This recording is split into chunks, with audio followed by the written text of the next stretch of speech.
அஸ்ஸலாமு அலைக்கும். Hi friends, welcome to Raihan சமையல்.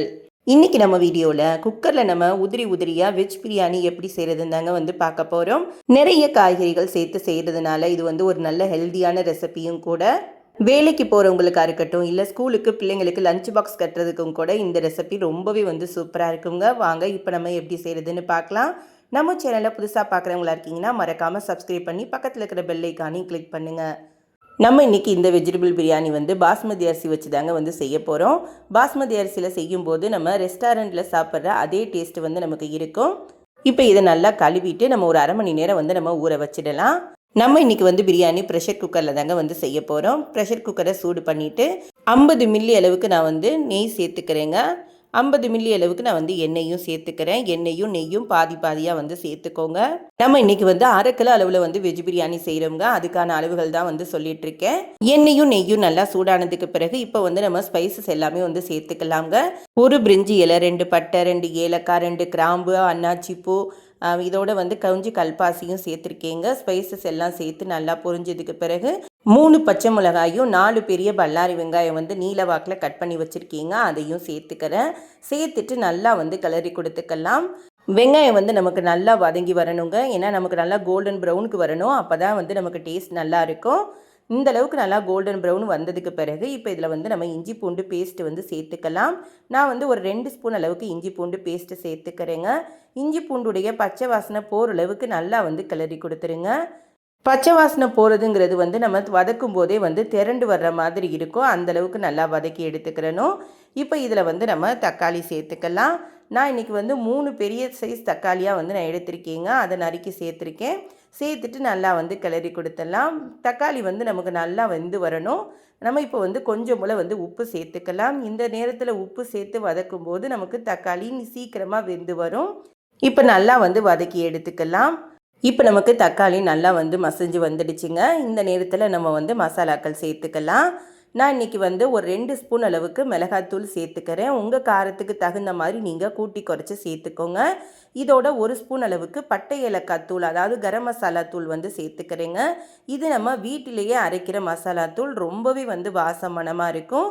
இந்த ஒரு மசாலாவே போட்டால் போதுங்க. அவ்வளவுதான். நமக்கு வேறு எந்த மசாலாக்களும் நம்ம இதில் சேர்க்க போகிறதில்ல. நல்லா சேர்த்து ஒரு 2 நிமிஷம் நல்லா எண்ணெயிலே வதக்கி கொடுத்துட்டு இப்போ நறுக்கி வச்சுருக்கிற காய்கறிகளை சேர்த்துக்கலாங்க. நான் இன்றைக்கி பீன்ஸு, கேரட்டு, உருளைக்கிழங்கு நறுக்கி வச்சுருக்கீங்க. உங்களுக்கு எந்த அளவுக்கு நீங்கள் காய்கறி சேர்க்கணுமோ நீங்கள் தாராளமாக சேர்த்துக்கலாம். இதில் நீங்கள் பச்சை பட்டாணி கூட சேர்த்து செய்யலாங்க. என்கிட்ட இன்றைக்கி இல்லை, அதனால் நான் சேர்த்துக்கல.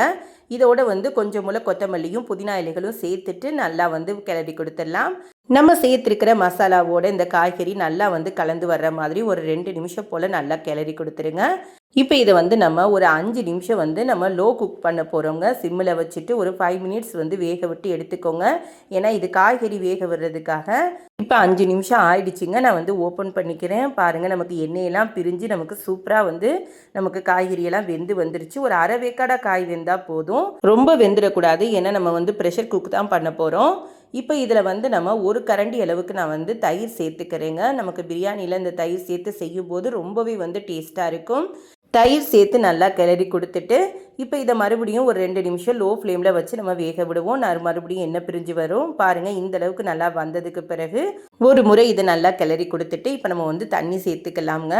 1 கப் பாஸ்மதி அரிசிக்கு எப்போவுமே 1.5 கப் அளவுக்கு சேர்ப்போங்க. ஆனால் ப்ரெஷர் குக்கெல்லாம் பண்ணும்போது 1 கப் ரைஸுக்கு 1.25 கப் அளவுக்கு தண்ணி சேர்த்துக்கோங்க. நல்லா நமக்கு உதிரி உதிரியாக வரும். நான் இன்றைக்கி 2 கப் அளவுக்கு நான் அரிசி சேர்த்துருக்கேன். அதுக்காக நான் அதுக்கேற்ற அளவுகளில் நான் தண்ணி சேர்த்து ஊற்றிக்கிட்டேன். இப்போ தண்ணி சேர்த்துட்டு நல்லா கிளறி கொடுத்துடலாம். உப்பு செக் பண்ணிக்கோங்க. பத்தலைன்னா இந்த நேரத்தில் நம்ம சேர்த்துக்கலாம்.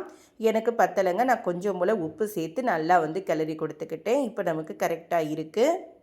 இப்போ இந்த தண்ணி நமக்கு நல்லா கொதிச்சு வரணுங்க. நல்லா கொதிச்சதுக்கு பிறகு தான் நம்ம ஊற வச்சிருக்கிற அரிசியை நம்ம இதில் சேர்த்துக்கிறணும். அரிசியை அரை மணி நேரம் நம்ம ஊற வச்சுட்டு பிரியாணி செய்யும்போது நமக்கு பிரியாணி நல்லா உதிரி உதிரியாக வருங்க. இந்த டிப்பையும் நீங்கள் ஃபாலோ பண்ணுங்கள். இப்போ அரிசி சேர்த்துட்டு நல்லா ஒரு முறை வந்து கிளறி கொடுத்துட்றேன். ரொம்ப நேரம் வச்சு கிளறாதீங்க. கிளறினீங்க அப்படின்னாலும் உங்களுக்கு அரிசி உடஞ்சி போயிடும். இப்போ இது வந்து நல்லா மறுபடியும் கொதிச்சு வரணுங்க. கொதிச்சதுக்கு பிறகு தான் நம்ம வந்து மூடி போட்டு மூட போகிறோம். இப்போ பாருங்கள், இந்த அளவுக்கு நல்லா மலன்னு கொதிச்சு வரணும். ஒரு முறை லைட்டாக கிளறி கொடுத்துட்டு இப்போ இதில் கடைசியாக கொத்தமல்லி புதினாவை கொஞ்சம் போல் வந்து சேர்த்துக்கிறேன்.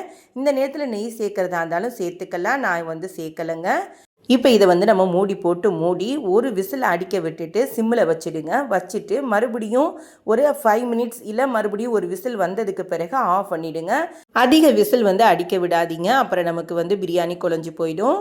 இப்போ நல்லா ப்ரெஷர் இறங்குனதுக்கு பிறகு நான் வந்து ஓப்பன் பண்ணிக்கிறேங்க. பாருங்கள், நமக்கு நல்லா சூப்பராக வந்து பிரியாணி வந்து ரெடி ஆயிடுச்சு. திறக்கும் போதே அவ்வளவு மணம்ங்க. குக்கர் மூடியை ஓப்பன் பண்ணதுக்கு பிறகு பார்த்தீங்கன்னா முள்ளாக இருக்கும். அப்படி இருக்குது அப்படின்னாலே நமக்கு பிரியாணி நல்லா வெந்து இருக்குன்னு அர்த்தம். இப்போ நம்ம மெதுவாக வந்து எடுத்து கொடுக்கலாம்ங்க. ரொம்ப ஹார்டாக செஞ்சீங்க அப்படின்னாலும் நமக்கு பிரியாணி உடஞ்சி போயிடும். அதனால் மெதுவாக எடுத்து கொடுங்க. கொஞ்சம் கூட வந்து நமக்கு அடி பிடிக்கவே இல்லைங்க. நமக்கு பிரியாணியுமே வந்து நல்லா உதிரியாக இருக்குது. உங்களுக்கு பார்த்தாலே தெரியும். ரொம்பவே வந்து டேஸ்ட்டாக இருந்துச்சுங்க பிரியாணி. நாங்களும் எத்தனையோ முறை வெஜ் பிரியாணி செஞ்சு பார்க்குறோம். ஆனால் எங்களுக்கு பிரியாணி டேஸ்ட்டே வரலன்னு நிறைய பேர் சொல்லுவாங்க. இந்த மெத்தடில் நீங்கள் செஞ்சு பாருங்கள். ரொம்பவே வந்து சூப்பரான வந்து நம்ம ரெஸ்டாரண்ட்டில் கல்யாணங்களில் சாப்பிட்ற மாதிரி வந்து ரொம்பவே வந்து சூப்பராக இருக்குங்க. கூடவே வந்து ஒரு வெங்காய சட்னியை வச்சு சேர்த்து சாப்பிட்டு பாருங்கள். செம்ம டேஸ்ட்டாக இருக்கும். நீங்களும் இதே போல் செஞ்சு பார்த்துட்டு உங்களுடைய ஃபீட்பேக்ஸை நம்மளோட வந்து ஷேர் பண்ணிக்கோங்க. உங்களுக்கு இந்த வீடியோ பிடிச்சிருக்கும்னு நம்புகிறேங்க. பிடிச்சிருந்துச்சு அப்படின்னா இந்த வீடியோவுக்கு ஒரு லைக் கொடுங்க. உங்கள் ஃப்ரெண்ட்ஸ் அண்ட் ஃபேமிலியோடு வந்து ஷேர் பண்ணிக்கோங்க. நம்ம சேனலை புதுசாக பார்க்குறவங்களா இருக்கீங்கன்னா மறக்காமல் சப்ஸ்கிரைப் பண்ணிவிட்டு பக்கத்தில் இருக்கிற பெல் ஐக்கானையும் கிளிக் பண்ணுங்கள். அப்போ தான் நம்ம போடுற வீடியோஸ் எல்லாமே உங்களுக்கு உடனுக்குடன் வரும். இன்னொரு புது ரெசிபியோடு நாம் அடுத்த வீடியோவில் சந்திப்போம். பாய் ஃப்ரெண்ட்ஸ், தேங்க்ஸ் ஃபார் வாட்சிங்.